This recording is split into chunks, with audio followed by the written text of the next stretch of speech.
এসেছি botanical garden ও eco park, Sitakunda, Chittagong. এখানে টিকিট কাউন্টার, টিকিটের বিভিন্ন ফি আছে। আমি 50 টাকা দিয়ে টিকিট কেটে নিলাম। আর ইকো পার্কের এদিকে প্রবেশ ফি দেওয়া। ইকো পার্ক দিয়ে অনেক কিছুই যাওয়া যায়। চন্দ্রনাথ পাহাড়ে যাওয়া যায়, সহস্রধারা ঝর্ণা, সুপ্তধারা ঝর্ণা যাওয়া যায়। চন্দ্রনাথ পাহাড় আমি এর আগে গিয়েছিলাম, তো আজকে আর যাবো না। গেট দিয়ে দিক দিয়ে ঢুকতে হবে।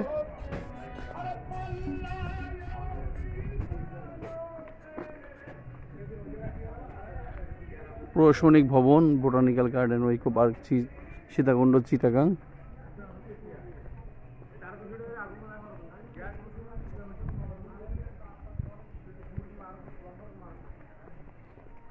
এদিকে মসজিদ, নজরুল ভাস্কর্য ও পার্কিং।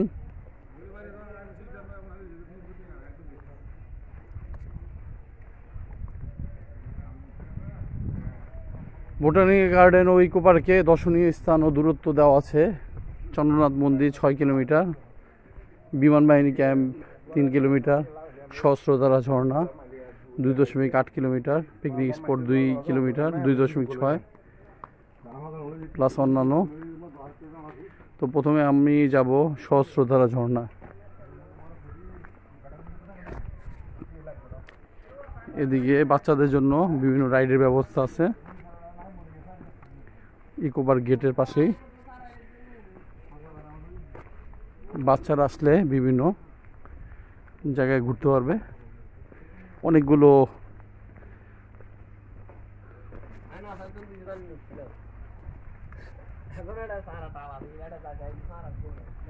এখন হেঁটে যেতে হবে প্রায় 2.6 কিলোমিটার, সোজা পাহাড়ি পথ।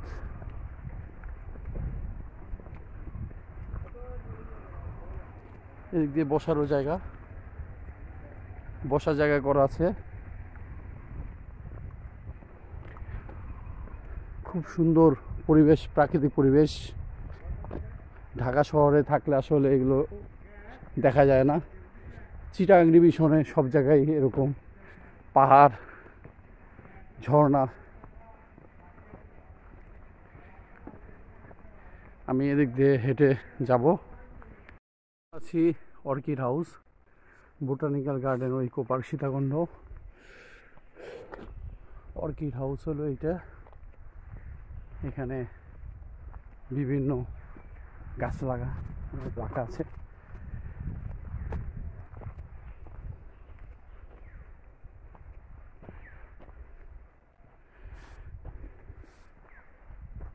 কি কি গাছ আছে, কি কি প্রজাতির অর্কিড প্রজাতির নামের তালিকা এদিকে আছে। এদিকে গাছগুলো খুব সুন্দর একটি শেড।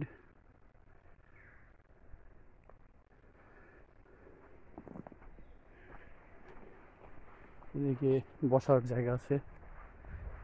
এখন আমার আরো অনেক হাঁটতে হবে পাহাড়ি পথে।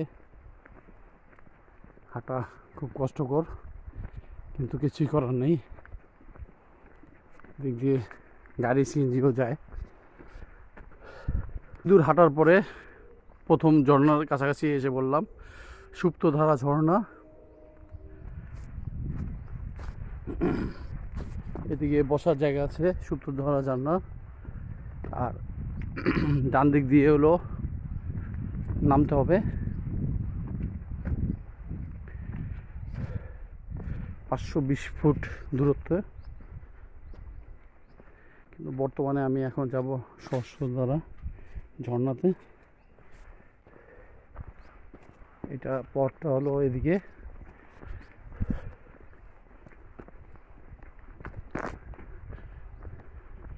সহস্রধারা ঝর্ণা থেকে আসার পরে সুপ্তধারা ঝর্ণাতে আসবো।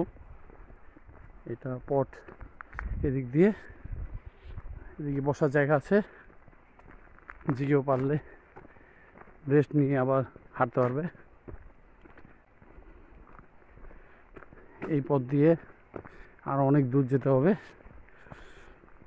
গাড়ি দিয়েও যাওয়া যায়, কিন্তু আমি হাঁটা পথটা বেছে নিলাম, কারণ এদিকে প্রাকৃতিক বন দেখতে দেখতে বনের মাঝখান দিয়ে যাচ্ছি।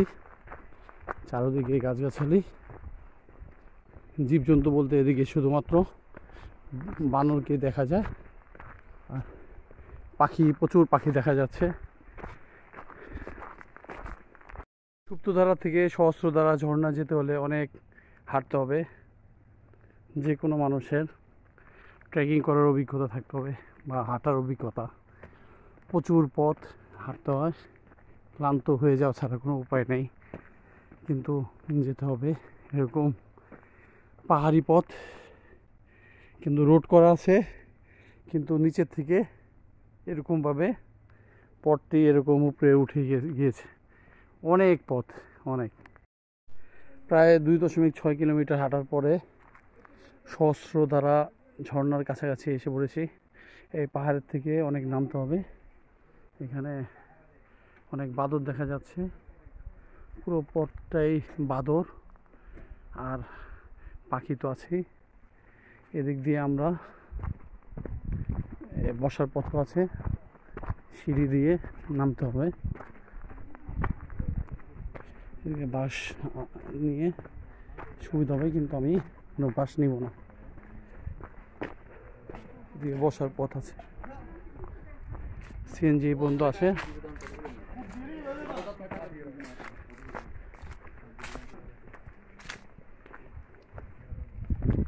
565 ফুট সিঁড়িতে নামতে হবে। খাড়া সিঁড়ি,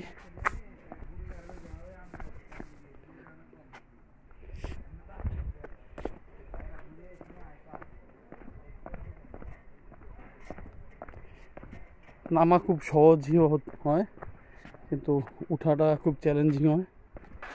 তো এতক্ষণ পাহাড়ের উপরে হেঁটে হেঁটে উঠলাম, অনেক কঠিন হয়েছে, কিন্তু এখন পাহাড়ের নিচে নামতে হবে ঝর্ণার কাছাকাছি যাওয়ার জন্য। নামার পর আবার এই পথ দিয়েই উঠতে হবে। এদিক দিয়ে লাঠি লাগে না, এই কারণে এখানে ধরার ব্যবস্থা আছে।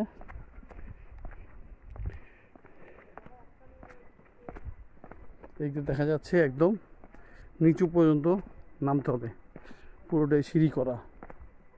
বর্ষার সময় একটু রিস্ক থাকে, পিছলা পথ থাকে, কিন্তু শীতের সময় কোনো রিস্ক নেই, খুব সুন্দরভাবে নামা যাবে। আমি চিন্তায় আছি যে ঝর্ণা দেখা যাবে নাকি, কারণ এখন শীতকাল, নভেম্বর মাসের শেষে ড্রাই সিজন। গুলিয়াখালী ব্রিজে গিয়েছিলাম, ওদিকে পানি অনেক নিচুতে ছিল।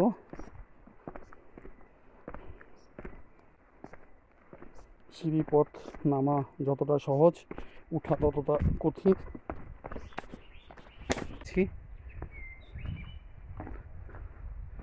তো 2 মিনিট বসে এদিক দিয়ে নামতে হবে।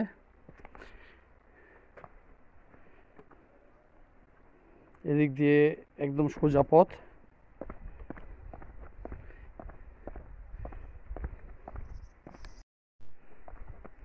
এই পথ দিয়ে পানির কিছু আওয়াজ পাওয়া যাচ্ছে ঝর্ণার। আমরা প্রায় কাছাকাছি, ঝর্ণার কাছাকাছি এসে পড়েছি। ঝর্ণার একটা সাউন্ড শোনা যাচ্ছে। এই পথ দিয়ে পানির কিছু আওয়াজ পাওয়া যাচ্ছে ঝর্ণার। আমরা প্রায় কাছাকাছি, ঝর্ণার কাছাকাছি এসে পড়েছি। ঝর্ণার একটা সাউন্ড শোনা যাচ্ছে। এখন ঝর্ণার খুব কাছাকাছি এসে পড়েছি। এই যে ঝিরি পথ দেখা যাচ্ছে, আর ঝর্ণা এদিক থেকে দেখা যাচ্ছে। খুব সুন্দর ঝর্ণা, ওয়াও, খুব সুন্দর। এদিকে ঝিরি পথ দিয়েও যাওয়া যায়, আবার ঝর্ণার কাছাকাছি এই দিক দিয়ে যাওয়া যায়। প্রাকৃতিক দৃশ্য আসলেই অনেক সুন্দর, মনোমুগ্ধকর প্রাকৃতিক দৃশ্য। যত কষ্ট করে এদিকে আসা হয়েছে, এটা দেখার পরে ততই মনটা ভরে গিয়েছে। এখন আমি এদিক থেকে ঝর্ণা দেখা যাচ্ছে, 565টার মতো সিঁড়ি বেয়ে এখানে নামতে হয়েছে। নামার পরে এখন ঝর্ণা এদিক থেকে দেখা যায়। আমি ঝর্ণার কাছাকাছি যাব। এদিক দিয়ে হলো ঝিরিপথ। ঝিরিপথ ইউজ করব না, কিন্তু ঝিরিপথ ছাড়া ওদিক দিয়ে যাব। অবশেষে সহস্রধারা ঝর্ণাতে আসলাম। ঝর্ণার আশেপাশে আসলে আমি ছাড়া কেউই নেই, তো এই কারণে পরিবেশটা পুরোই ঠান্ডা, কিন্তু খুবই ভালো লাগতেছে দেখতে। এদিকে গোসলও করা যায়। বর্ষাকালে পানি আরও অনেক বেশি থাকে, এদিকের মানুষটা বলল।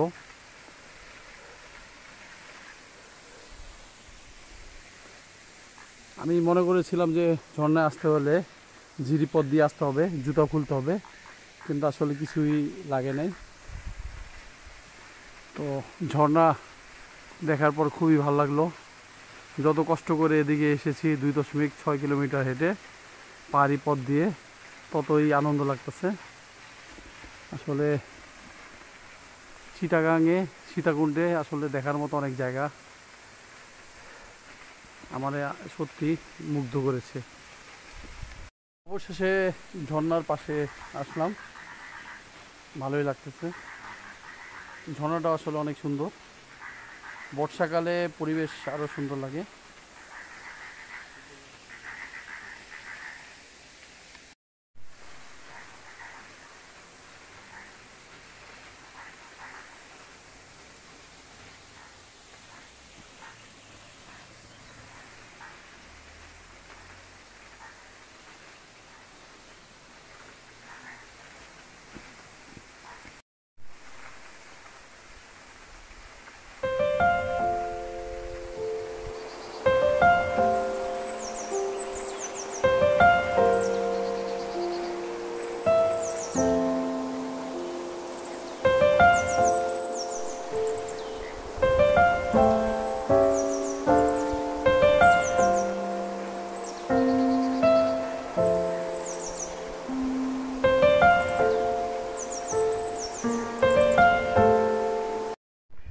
সহস্রধারা ঝর্ণা দেখার পরে এখন ব্যাক করছি। এদিক দিয়ে হলো ঝিরিপথ। ঝিরিপথ দিয়ে অনেকে যেতে বলেছিল, কিন্তু জুতা পরার কারণে যেতে পারিনি। কিন্তু মনে হচ্ছে খুব ভালো একটা পথ। কিন্তু আমি তো মনে করেছিলাম যে ঝিরিপথ ছাড়া যাওয়ার উপায় নাই, কিন্তু ঝিরিপথ ছাড়াও যাওয়ার উপায় আছে এদিক দিয়ে। সহস্রধারা ঝর্ণা দেখে খুব ভালোই লাগলো। এখন ব্যাক করছি, যে 556টা সিঁড়ি নেমে আসলাম। এখন পুরোটাই উঠতে হবে। যত সহজে নামতে পারলাম তার চেয়েও বেশি কষ্ট হবে।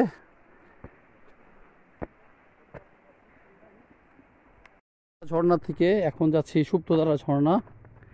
এই জায়গাটায় দাঁড়ালাম। এই জায়গার থেকে অনেক সুন্দর পরিবেশ দেখা যায়, অনেক দূরের পরিবেশ। আর উঠা যেমন কঠিন ছিল, নামা এত কঠিন না, মোটামুটি একটু সহজই। আসলে সহস্রধারা ঝর্ণার জন্য অনেক উপরে উঠতে হয় এরকম পথ দিয়ে। এখন এসেছি সুপ্তধারা ঝর্ণা। গোলঘর 520 ফিট, নিচে প্রায় 600 ফিট হবে। সুপ্তধারা ঝর্ণাও সহস্রধারা ঝর্ণার মতো সিঁড়ি বেয়ে নিচে নামতে হয়।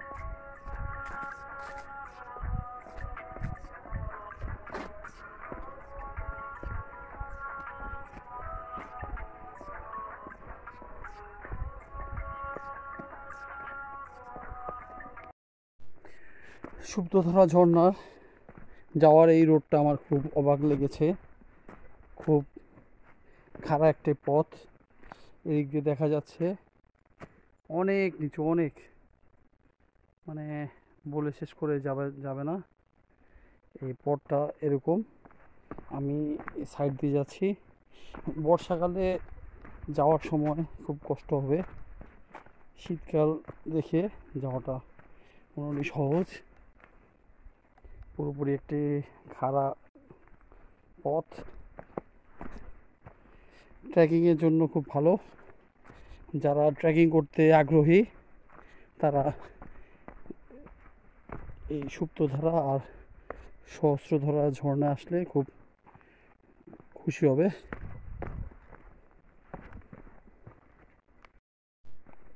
পুরো পথটাই পুরোপুরি খাড়া,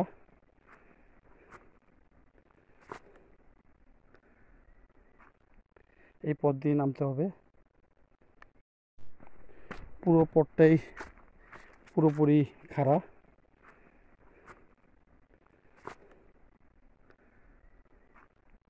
এই পথ দিয়ে নামতে হবে।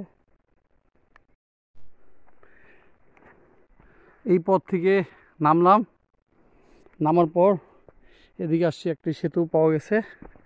এটা কৃত্রিম সেতু, খুব ঝুঁকিপূর্ণ, এদিক দিয়ে যেতে হবে। এদিকে দেখা যাচ্ছে ঝিরিপথের পানি, এই পথ দিয়ে যেতে হবে।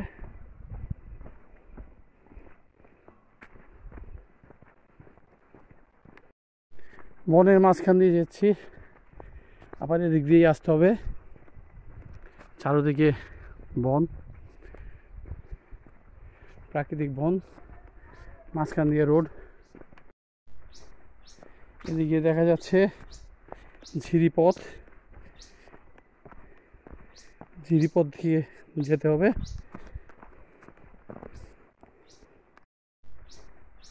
এদিকে দেখা যাচ্ছে ঝিরিপথ, ঝিরিপথ দিয়ে যেতে হবে। বর্ষাকালে ঝিরিপথে পানি অনেক থাকে, এখন ঝিরিপথে পানি খুব কম।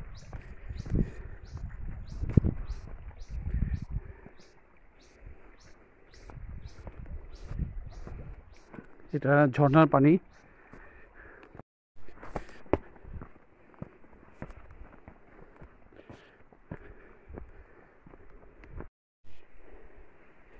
ঝিরিপথ দিয়ে যেতে হচ্ছে।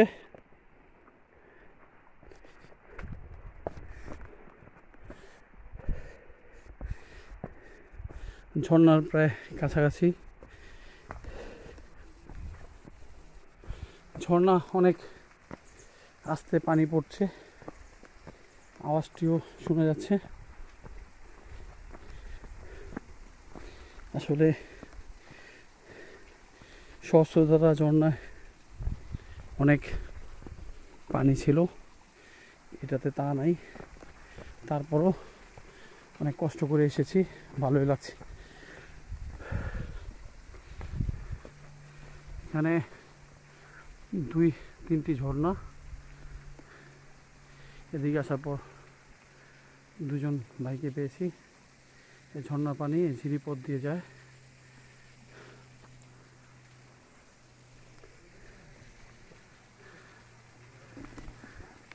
এখন আছি সুপ্তধারা ঝর্ণা। সুপ্তধারা ঝর্ণা পানি অনেক কম, কিন্তু পরিবেশটা অনেক সুন্দর লেগেছে। ওদিক দিয়ে একটা পথ আছে, পথটি দিয়ে, এই পথ দিয়ে একদম ঝর্ণার উপরে উঠা যায়, একদম চূড়ায় উঠা যায়, কিন্তু আমার পক্ষে সম্ভব না। এদিকে কিছু ট্যুরিস্ট এসেছে, আমার এখন ব্যাক করার সময়, আমি এখন ব্যাক করব।